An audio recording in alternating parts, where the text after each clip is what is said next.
NFL teams will cut their rosters down to 53 players today if they haven't already done so. The cut deadline set for 4 p.m. Eastern Time. A number of teams have already made some cuts, including the Detroit Lions, who axed wide receiver Brashad Perriman on Monday.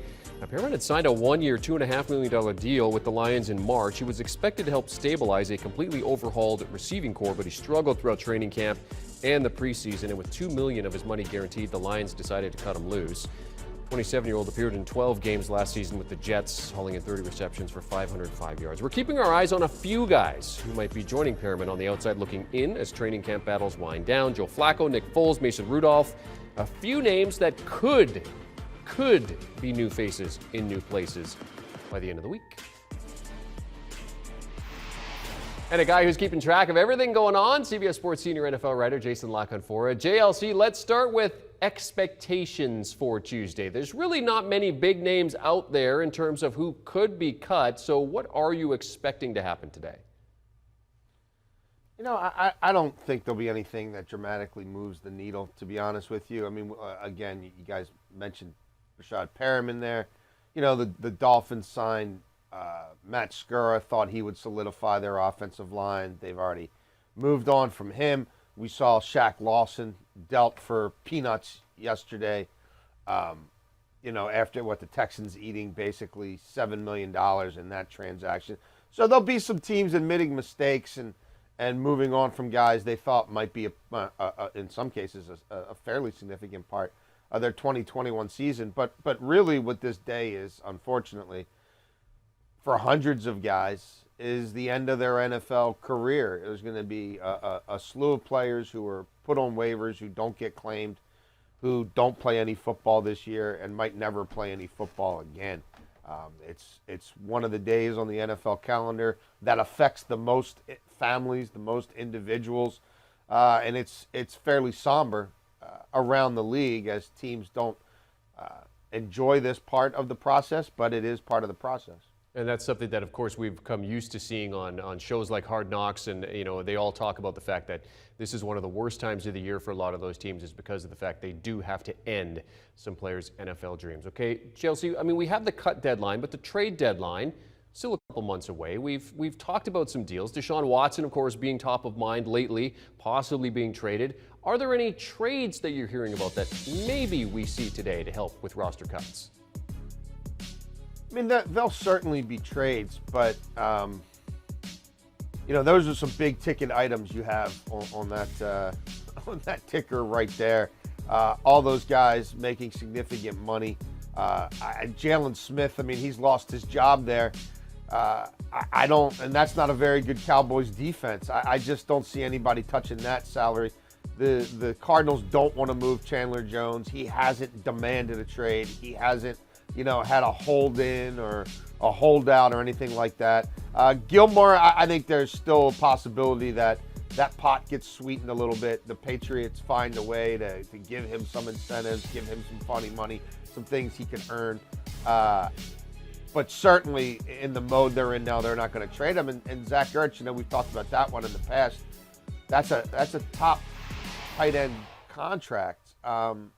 For a guy who's getting up there a little bit and who, frankly, you know, Dallas Goedert is kind of phasing out a little bit. So that's a lot of money for an owner to take on at this point in time when budgets have basically already been set and in most cases already met in terms of the spending. So I wouldn't be holding my breath for a blockbuster today.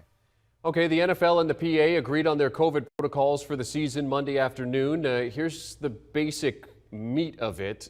Fully vaccinated players must be tested weekly. Fully vaccinated staff must wear masks when providing treatment, fitting equipment, or directly interacting with players inside the facility. Unvaccinated players will not be required to wear masks at outdoor practices or walkthroughs. Unvaccinated players must undergo daily testing. JLC, out of all these protocols, which of these do you think could be the most problematic?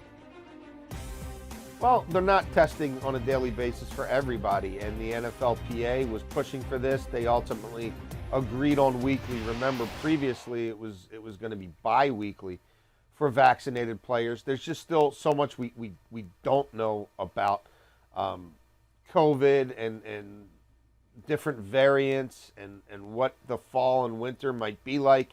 So all these protocols are open to being adjusted and altered on the fly. And personally, would I be shocked if that testing policy changed? No, I would not. The goal is to try to play all these games, and unlike last year, to try to play them when they're supposed to be played, not having ripple effects that go on for a number of weeks, affecting multiple teams with how you keep altering the schedule. So I tend to think that they did daily testing last year for everybody through the entire season, so we know it can be done, and there's potential issues with a spread or perhaps even an outbreak, given some guys will only be tested weekly. And we know that forfeits are a distinct possibility if a breakout does occur. Okay, lastly, JLC, we're in that lull, a new lull as it turns out, before the season begins, an extra week due to the preseason ending early. And with some NFL players, I mean, that can be a good thing, it can be a bad thing, idle hands being the devil's playground type thing. Exhibit A being Juju Smith-Schuster doing the milk crate challenge. JLC, there's people who are doing this who've gotten significantly hurt. I don't know what you get out of this if you're Juju. Is the NFL going to have to come out and ban the milk crate challenge? Because this seems like one of those things that kind of puts a player at risk. Yeah, well, I mean, what he got out of it, I guess is his brand, right? And social media, and we're showing it. So, I mean, he did it thinking it'll probably go viral, and we're amplifying it. So I think that, I don't know if that's chasing our tail or what, but look, these are elite athletes. This guy has incredible balance, dexterity. He faces way more arduous challenges at his job, what he does for a living. So no, I don't expect any NFL mandates on it. I don't get the sense it's running rampant around the league. And as for the new schedule, everybody's adjusting. JLC, I love your diplomacy there. Love your diplomacy. Talking about his dexterity and everything like that. Now, there are internet conspiracy theorists that are saying we only saw him come down the crate. We don't know if he went up. He may have just gone to a certain point and then come back. So he could have dropped out of a helicopter. I have no information on that. That is outside the purview of my reporting. All right, against CBS Sports senior NFL writer Jason Canfora talking roster deadline in the NFL and the milk crate challenge. For more on the NFL, Brandon's thinking about it. Oh, no, not thinking about the He's challenge. thinking about it. I'm not. I wonder if Will Brinson, Ryan Wilson, or John.